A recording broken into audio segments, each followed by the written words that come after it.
নমস্কার তোমাদের সবাইকে সানা স্মাইল এডুকেশন সেন্টারে স্বাগত জানিয়ে আজকের ক্লাসটি শুরু করছি। আজকে তোমাদের সঙ্গে আলোচনা করব তোমরা যারা অষ্টম শ্রেণীর তৃতীয় পর্যায়ক্রমিক মূল্যায়ন পরীক্ষা দেবে তোমাদের জন্য রায় ও মার্টিন প্রশ্ন বিচিত্র থেকে আজকে সমাধান করব অষ্টম শ্রেণীর ইতিহাস বিষয়ে মডেল নাম্বার 1 অর্থাৎ 1 নম্বর স্কুলের যে সমস্ত ছোট ও বড় প্রশ্নগুলি আছে সমস্ত প্রশ্নের উত্তরের সমাধান করে দেখাবো। চলো দেরি না করে মূল বিষয়ে যাওয়া যাক। কে দেখো, একে আছে সঠিক উত্তরটি নির্বাচন করো। এক দিকে আছে এলিজা ইম্পের বানানো আইনগুলির বাংলা অনুবাদ করেছিলেন, উত্তরটা লিখবে উইলিয়াম কেরি, অপশন ডি। দিয়ে দেখো নাট্যগৃহ নিয়ন্ত্রণ আইন পাশ করেন, উত্তরটা লিখবে লর্ড লিটন, অপশন এ।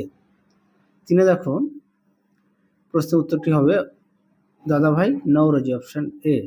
চার দিকে দেখো জাতীয় মেলা পরবর্তীকালে নাম হয় হিন্দু মেলা, অপশন বি। আচ্ছা, 3 জায়গায় প্রশ্নটি বলা হয়নি, poverty and un-British rule in India বইটি লেখেন। পরবর্তী দেখো 5 দাগ জাতীয় শিক্ষা পরিষদ গড়ে ওঠে, উত্তরটা লিখবে 1906 খ্রিস্টাব্দে, অপশন সি। ছয়ে দেখো ভারতে গান্ধীজির প্রথম অহিংস সত্যাগ্রহ আন্দোলন হয় চম্পারণ সত্যাগ্রহ, অপশন এ। পরবর্তী দেখো 7 দাগের প্রো চেঞ্জার দলের নেতা ছিলেন, উত্তরটা লিখবে চিত্তরঞ্জন দাস, অপশন সি।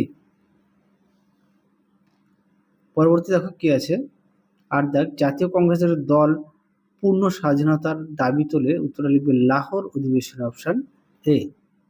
পরবর্তী দেখো 9 দাগের 3টি গোলটেবিল অধিবেশনে যোগদান করেছিলেন, উত্তরটা লিখবে আম্বেদকর, অপশন এ। 10 দাগ দেখো ইন্ডিয়ান রিপাবলিক আর্মি গড়ে তোলেন, উত্তরটা লিখবে master da Surya Sen, option A. পরবর্তী দেখো 11 দাগ ত্রিপুরা কংগ্রেসের সভাপতি নির্বাচিত হন, উত্তর লিখবে সুভাষচন্দ্র বসু।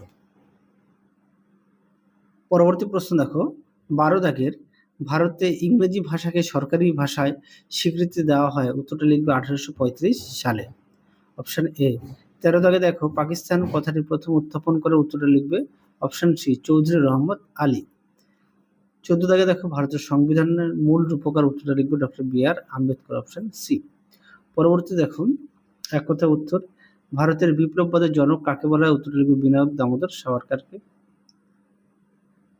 পরেরটা দেখো 2 দাগের রশিদ আলী দিবস কবে পালিত হয়, উত্তরটা লিখবে 12ই ফেব্রুয়ারি। 3 দেখো মুসলিম লীগ কে প্রতিষ্ঠা করেন, উত্তরটা লিখবে নবাব সলিমুল্লাহ।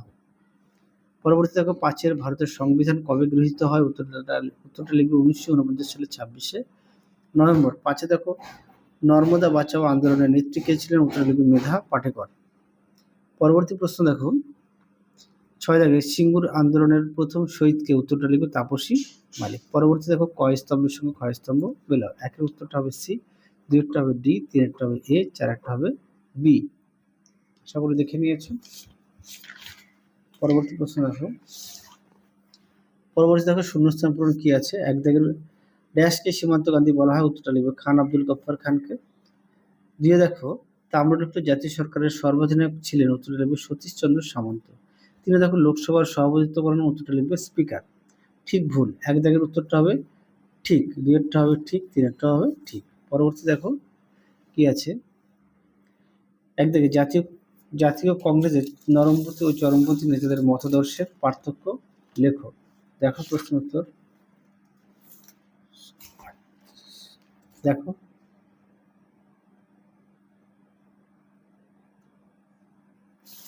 পরবর্তী দেখো খিলাফত আন্দোলন কাকে বলে। দেখো প্রশ্ন উত্তর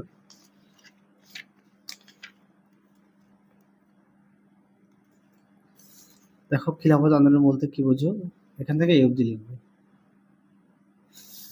পরবর্তী দেখো হোম রুল আন্দোলন বলতে কি বোঝো, এটা তোমাদের পাঠ্য বই থেকে দেখায়। দেখো পাঠ্য বইয়ের পেজ নম্বর হচ্ছে 116। দেখো হোম রুল মুভমেন্ট, এখান থেকে এই অবধি লিখবে। পাঠ্য বইয়ের পেজ হচ্ছে 116। পরবর্তী দেখো রাজাজি সূত্র কি। দেখো উত্তরটি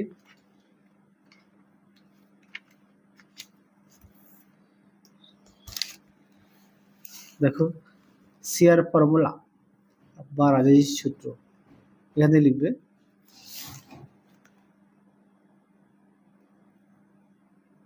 এই পর্যন্ত লিখবে, প্রস্তাবটাও একটু দুটো দেবে আর প্রত্যাখ্যানটা একটু দেখে নিও। পরবর্তী দেখো 5 দাগের মাস্টারদা সূর্য সেন কেন স্মরণীয়? দেখো উত্তর।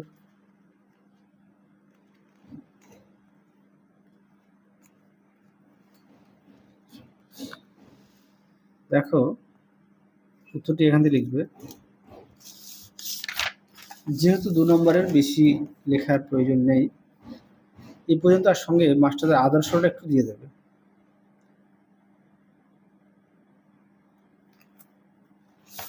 পরবর্তী দেখো কি আছে, 6 দাগের ধর্ম নিরপেক্ষতা বলতে কি বোঝায়? এটা তোমাদের পাঠ্য বইতে আছে, পাঠ্য বইয়ের পেজ হচ্ছে 148 পেজে। দেখো উত্তর এখান থেকে অবধি লিখবে। দেখো দেখো ধর্ম নিরপেক্ষতা এখান থেকে অবধি লিখবে। পরবর্তী ছিল 7 দাগ, প্রশ্নটা দেখো, তার উত্তরটি দেখাই। দেখো দুটি মৌলিক অধিকার লিখবে এখান থেকে। পরবর্তী দেখো 8 দাগ, তেভাগা আন্দোলন কাকে বলে? দেখো তেভাগা আন্দোলন এখান থেকে এই অবধি লিখবে। দেখো তেভাগা আন্দোলন নামে পরিচিত, এখান থেকে এই অবধি লিখবে। পরবর্তী দেখো 9 দাগ, 1813 খ্রিস্টাব্দে চার্টার আইন। দেখো উত্তরটি 84।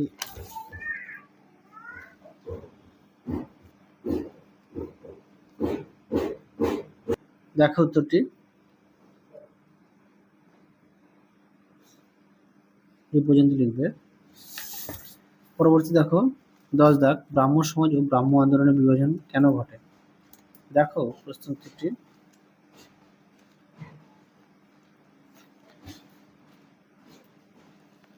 দেখো এখান থেকে এই অবধি উত্তরটা লিখবে, এখান থেকে এই অবধি লিখবে। পরবর্তী দেখো প্রশ্ন কি আছে, 4 দাগের 4-5টি বাক্যের নিচের প্রশ্নগুলো উত্তর দাও। একে, হিলবার্ট বিল আন্দোলন কাকে বলে? এই প্রশ্নের উত্তরটি তোমাদের পাঠ্য বইতে পেয়ে যাবে, পেজ নম্বর হচ্ছে 98। হ্যাঁ, পেজ নম্বর 98 পাঠ্য বইতে পেয়ে যাবে। পরবর্তী দেখো সুরাট বিচ্ছেদ কি? উত্তরটি দেখো। দেখো উত্তরটি এখান থেকে লিখবে।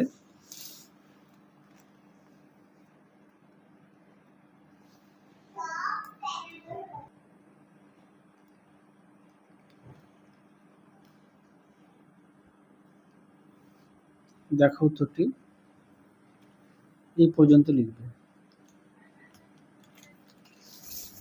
পরবর্তী দেখো 2 দাগ, তুমি কি গান্ধীজির স্বরাজ ভাবনাকে সমর্থন করো? তোমার উত্তরের সপক্ষে যুক্তি দাও। দেখো উত্তর। দেখো উত্তর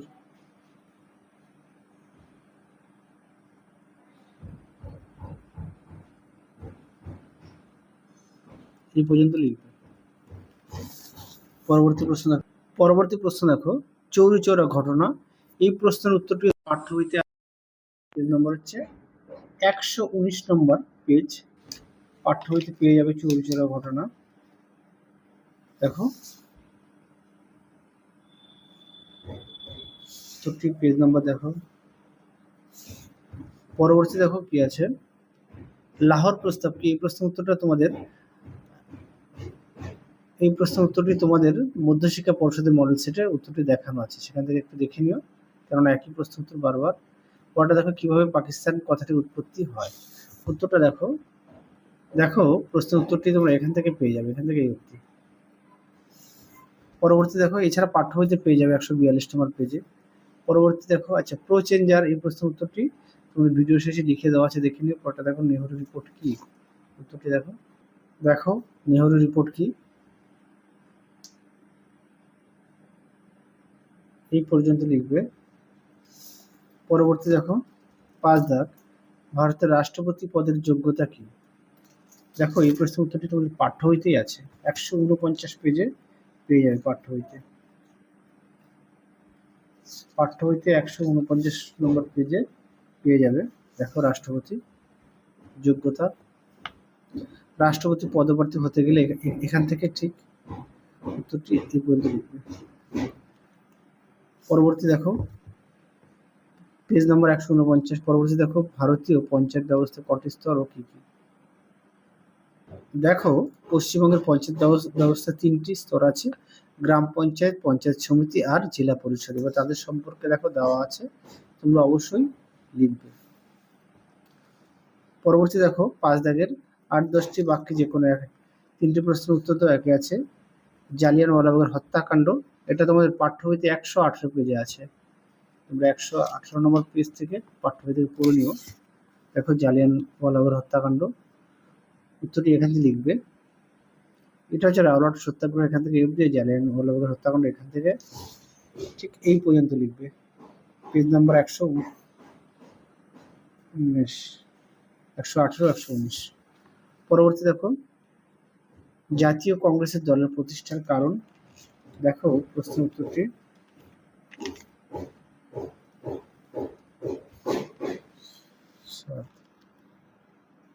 দেখো উত্তর এখান থেকে লিখবে।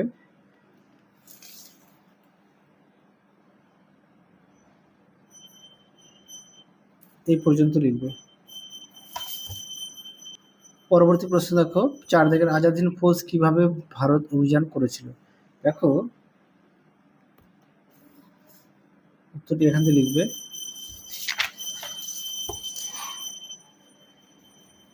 দেখো আজাদ হিন্দ ফৌজের অভিযান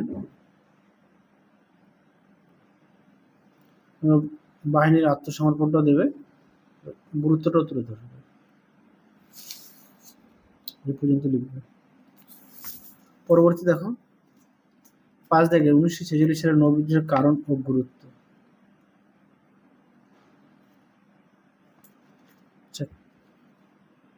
দেখো প্রশ্ন উত্তরটি, নৌবিদ্রোহের কারণ দেখে নিও।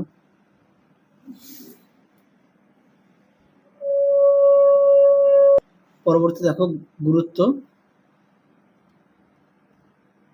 এই পর্যন্ত উত্তরটা লিখবে। পরবর্তী দেখো স্বামী বিবেকানন্দ স্মরণীয় কেন। দেখো প্রশ্নের উত্তর,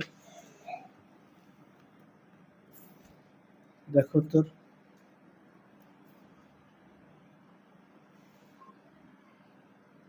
তোমরা অবশ্যই পয়েন্ট দিয়ে লিখবে।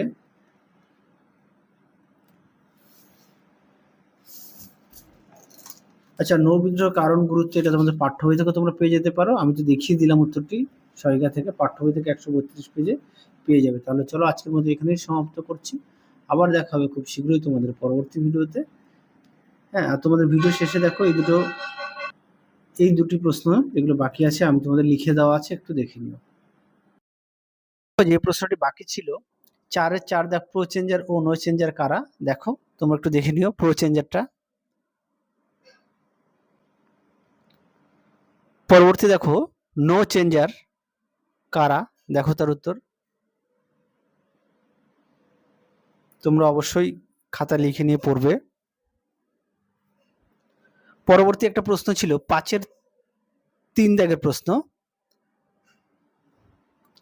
গান্ধীজি ও সুভাষচন্দ্র বসুর আদর্শগত বিরোধী ভারতীয় রাজনীতিতে কতখানি প্রভাবিত করেছিল, দেখো তার উত্তর।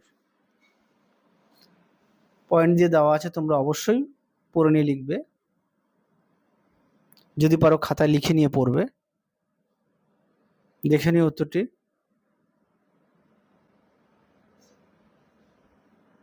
দেখো রাজনৈতিক প্রভাব, তার উত্তরটি।